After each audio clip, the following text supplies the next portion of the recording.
성경적으로 보면 성경에는 많은 믿음의 인물이 나타나 있는데 나이가 기록되어 있어요. 죽은 나이가. 그런데 다윗은 여러분 죽은 나이가 기록되어 있어요? 안 되어 있어요? 안 되어 있죠. 본 것 같아요? 안 본 것 같아요? 안 본 것 같아요? 집에 가서 한번 찾아보세요. 있나 없나? 어쨌든 다윗은 여러분 이 땅에서 한 70에서 80세 정도 산 걸로 이렇게 추정이 돼요. 아무튼 70세는 넘었어요. 그런데 그 70여 년 사는 동안 7, 80 사는 동안 다윗의 가장 인생의 고난과 환난과 어려움과 이기는 바로 오늘 본문 내용이에요. 여러분이 볼 때는 별 그렇게 문제가 아닌데 그렇게 생각할 수 있지만 다윗은 여러분 그 어떤 사람보다도 험난한 인생을 살았어요.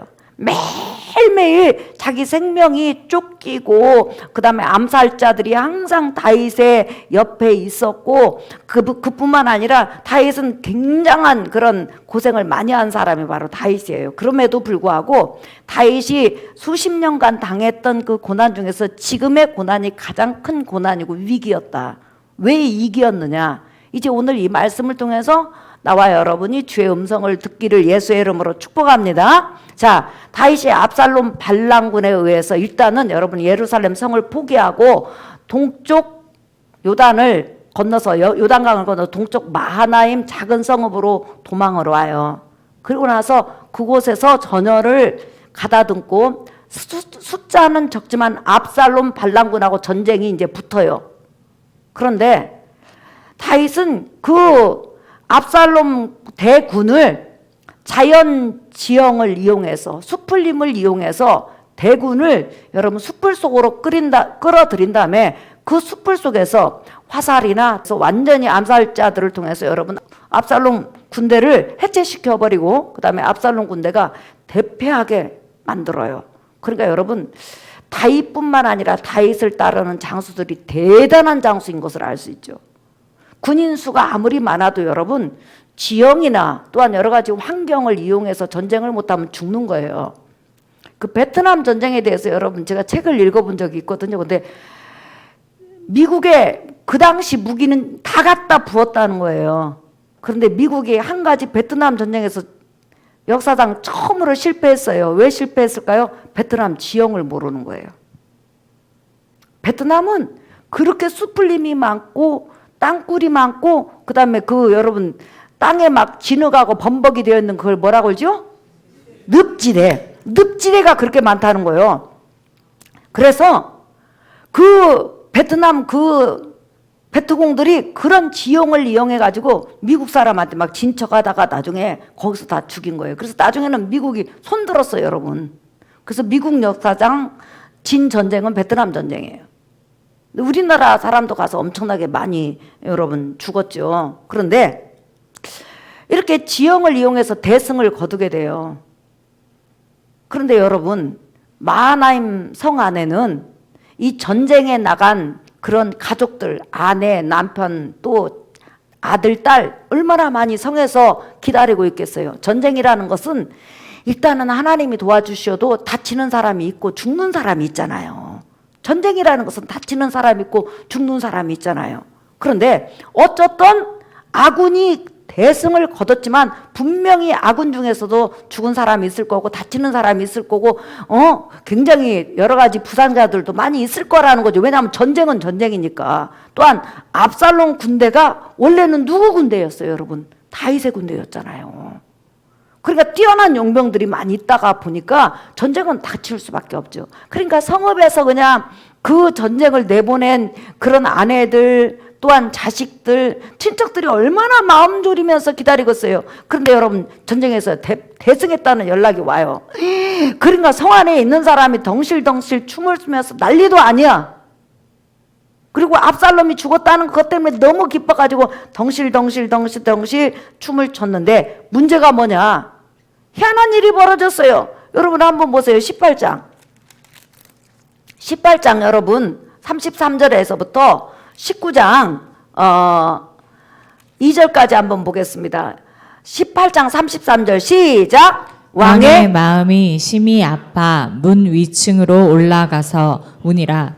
그가 올라갈 때 말하기를 내 아들 압살롬아, 내 아들, 내 아들 압살롬아, 차라리 내가 너를 대신하여 죽었더면 압살롬 내 아들아 하였더라. 19장 시작. 어떤 사람이 요압에게 아뢰되 왕이 압살롬을 위하여 울며 슬퍼하시나이다 하니 시작. 왕이 그 아들을 위하여 슬퍼한다 함이 그날의 백성들에게 들리매 그날의 승리가 모든 백성에게 슬픔이 된지라. 네, 처음엔 전쟁 소식을 듣고 이겼다는 소식을 듣고 난리도 아닐 정도로 막 백성들이 여러분 덩실덩실 춤을 췄을 거 아니에요.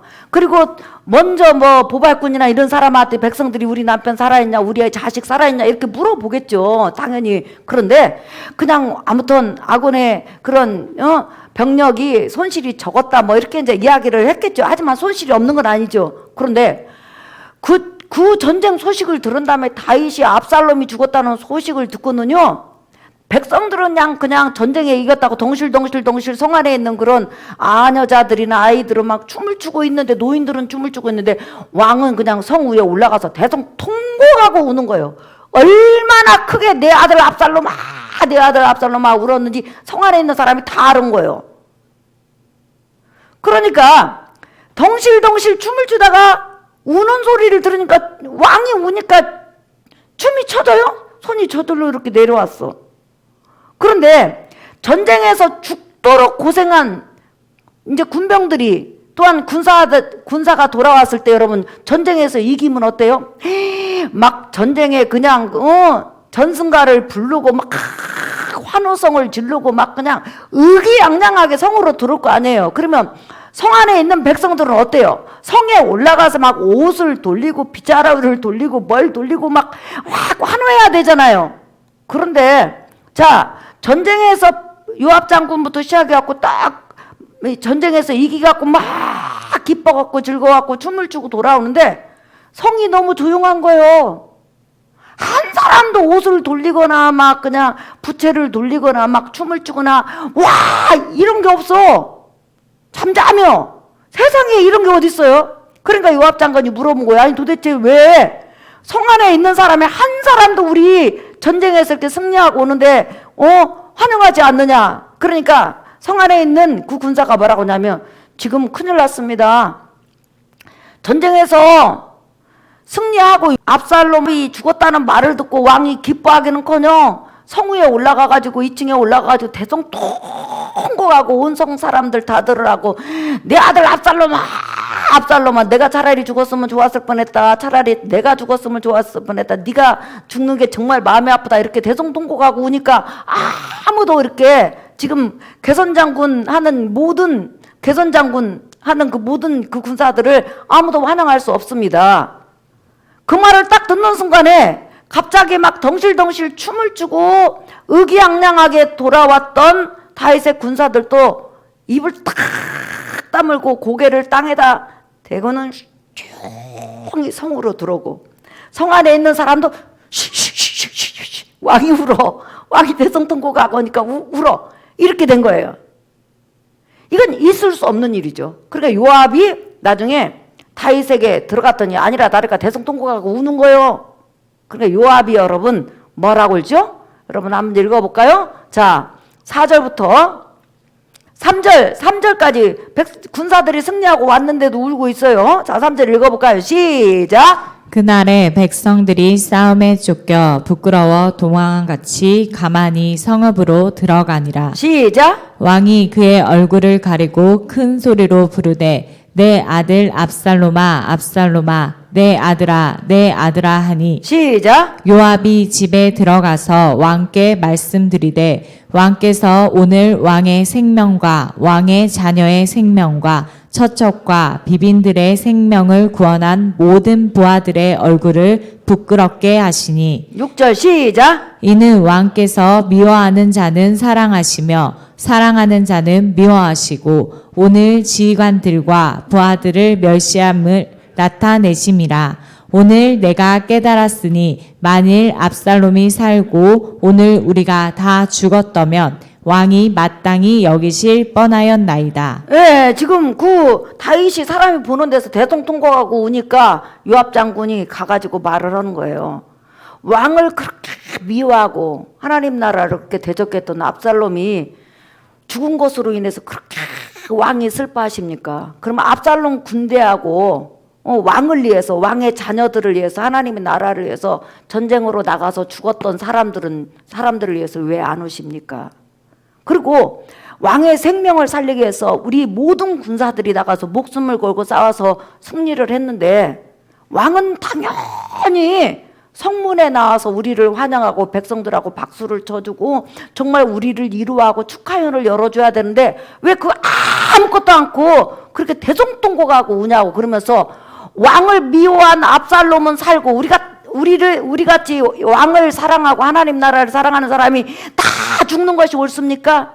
그러면서 만약에 왕이 계속 그렇게 압살롬을 위해서 울 것 같으면 오늘 우리는 한 사람도 왕 곁에 있지 않을 겁니다. 이렇게 말을 해요. 여러분, 다윗이 아무리 인생을 살면서 이 길을 당해도 항상 다윗 편에는 다윗 사람들이 있었어요. 300명이 있었고 200명이 있었고 500명이 있었고 600명이 있었고 더 많아졌고 수십만 명이 있었단 말이에요. 근데 이번엔 다 떠난다는 거예요. 이건 인생 최대 이익이죠. 그럼 뭐가 문제냐? 이 본문에서 지금 우리에게 뭘 말하려고 하는 거예요? 여러분, 다윗이 사적인 일과 공적인 일을 구분하지 못한 거예요. 지금 압살롬은 분명히 다윗의 사적으로는 아들이에요. 사랑하는 아들이요. 그죠? 하지만 공적으로 보면 하나님이 세운 솔로몬을 죽이고 다윗을 죽이고 자기가 왕이 되려고 한 사단의 우두머리예요. 믿으시면 아멘 합시다. 아멘. 인간적으로 보면 정말 사랑스러운 아들이지 아버지니까. 그러니까 아버지하고 아들로 말하면 그렇게 울어야 돼. 하지만 공적으로 말한다면 그는 이스라엘의 왕이에요. 하나님 백성을 이끌어가는 왕이에요. 그 다음에 하나님 나라와 또한 하나님의 주권을 지키기 위해서 다윗을 사랑하는 사람들이 가서 목숨을 걸고 전쟁을 했고 목숨을 빼앗긴 사람도 있을 거고 다친 사람도 있었단 말이에요. 그러면 다윗은 아무리 사적으로 슬퍼서도 공동체를 위해서, 거룩한 하나님 나라를 위해서, 거룩한 하나님의 백성을 위해서 그는 눈물을 보이지 말고 어떻게 해야 돼요?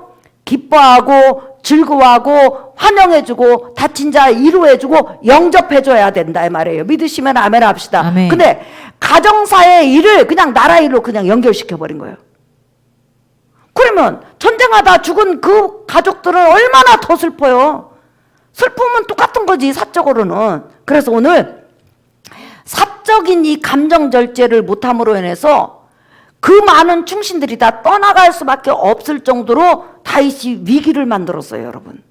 그러니까 이 세상에 많은 다윗의 위기가 있었지만 이번처럼 이렇게 큰 위기는 없었다는 거예요. 언제나 다윗 곁에는 사람이 있었는데, 아니 자기를 위해서 목숨을 걸고 전쟁을 해서 싸워서 이겼으면 당연히 아들 잃은 슬픔은 있지만 그래도 그것은 아버지와 아들 사적인 문제고 다윗은 한 나라의 왕이에요.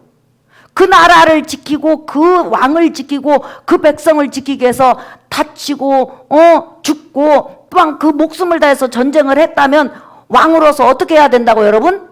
박수 쳐줘야 되고 영접해줘야 되고 환영해줘야 된단 말이에요. 그러니까 속으로는 아버지로서 울어도 겉은 누구였다? 왕이었다는 거예요. 그러니까 공과 사를 전혀 구분하지 못한 거예요. 그러니까 개인적인 사적 감정을 그대로 공적인 공동체에 갖고 와가지고 그 공동체를 와해시키려고 하는 사탄의 이 속임수에 넘어간 거예요. 그냥 우리가 인생을 살아가면서 예를 들어서 이것이 정말 나 하나만을 위한 그런 의견인가? 아니면 갈릴리 교회 공동체를 위한 의견인가? 이것도 항상 생각해야 돼요. 왜냐하면 우리는 다윗처럼 연약하기 때문에 자칫하면 나 중심이 돼요. 나 중심이 돼가지고 그냥 공동체 상관없이 가족 상관없이 나 위주로 쫙 가버려. 그럼 어떻게 될까요? 가족도 상처를 받고 거룩한 공동체도 상처를 받는 것을 지금 이 본문에서 보여주는 거예요. 물론 다윗의 후손으로 오신 예수님은 여러분 정말로 이스라엘 백성을 위해서 눈물을 흘렸어야 하지만 그분은 언제나 사적인 감정으로 끝나지 않고 공적인 부분에서 선과 악을 정확히 구분해서 심판할 자는 심판하고 또한 상을 줄 자는 상을 주시는 정확한 분이세요. 믿으시면 아멘. 아멘. 근데 지금 다윗은 상을 줄 자는 상을 안 주고 벌을 줄 자, 그리고 잘 죽었다고 해야 될 그 자를 지금 여러분이 위해서 운다 이 말이에요. 지금 이게 울어서는 안 된다니까. 전쟁이 끝나서 돌아오는 그 군사들을 여러분 어떻게 해야 돼요? 웃음으로 환영해야지. 사적으로 아버지로서는 울어야 되지만 겉으로는 왕이잖아. 그러면 그 감정을 개인적으로 절제를 해서 그 전쟁에서 목숨을 걸고 싸운 그들을 이루하고 안아주고 포옹해야 된다는 거예요. 그러니까 이렇게 성령 충만한 다윗도 인간의 연약함이 있기 때문에 어디로 가버렸어요? 개인적인 감정으로 쭉 가버렸어. 그래서 성이 사실 그냥 환영하고 기쁘고 즐겁고 뛰고 그날은 먹고 막 여러 가지 음료수부터 시작하고 포도주도 마시고 덩실덩실 춤을 춰야 되는데 왜? 하나님 나라를 다시 찾았잖아요. 뺏겼다가 압살롬한테, 사탄한테. 압살롬이 왕이 되면 여러분 성전 안 지어주죠. 하나님 안 섬기잖아요. 그렇게 악한 자가 왕이 되지 않았으면 아무리 사적으로 좋아해도 그는 사단의 도구였어요. 인정하시면 아멘 합시다. 아멘. 그건 성경이 쓰는 사람이 아니었단 말이에요. 그러면 개인적으로는 마음이 아파도 그는 공적인 부분에서 거룩한 공동체를 위해서 하나님 편에 섰어야 된다는 거예요. 여러분들이 이 세상을 살아가면서 때로는 사적으로는 정말 섭섭하고 힘들고 어려운 일이 있지만은 거룩한 하나님의 공동체를 위해서 하나님의 나라를 위해서 공의에 정의에서는 여러분 되시기를 예수의 이름으로 축복합니다. 아멘. 그래서 우리는 항상 성령님께 기도를 해야 돼요. 왜냐하면 다윗처럼 우리가 이 감정에 약해. 그러니까 나도 모르게 옆으로 가버려. 응? 정말 이 세상을 살아가면서 정말 조심해야 될 것은 나 한 사람의 개인이나 나 한 사람의 감정이 공동체를 확 휘어잡으면 안 된다는 거예요. 오늘 다윗이 만약에 이 공동체를 계속 이끌어갔다면 다윗에게 사람이 남았을까요? 안 남았을까요? 안 남죠. 그리고 하나님의 나라는 엄청나게 어수선했을 거예요. 그리고 이 다윗을 버티고 있는 이 군사들이 다 떠난다고 해보세요. 그놈을 모으려면 1년, 2년, 3년, 10년 걸릴 거 아니에요. 그러면 하나님의 역사를 이룰 수가 없어요. 왜? 10년 후면 솔로몬이 성전을 지어야 되잖아요. 왕이 돼서. 그러면 그 10년 동안 다윗이 얼마나 여러분 성전 건축을 위해서 애썼어요.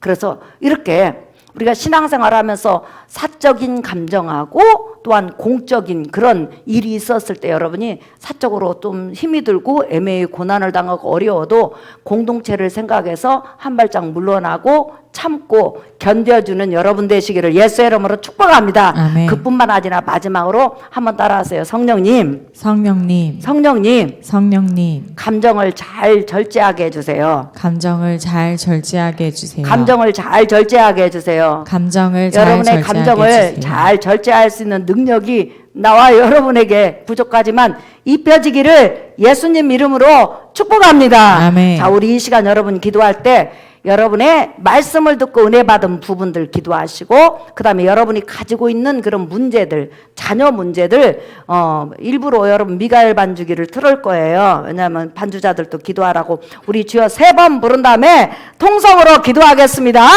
주여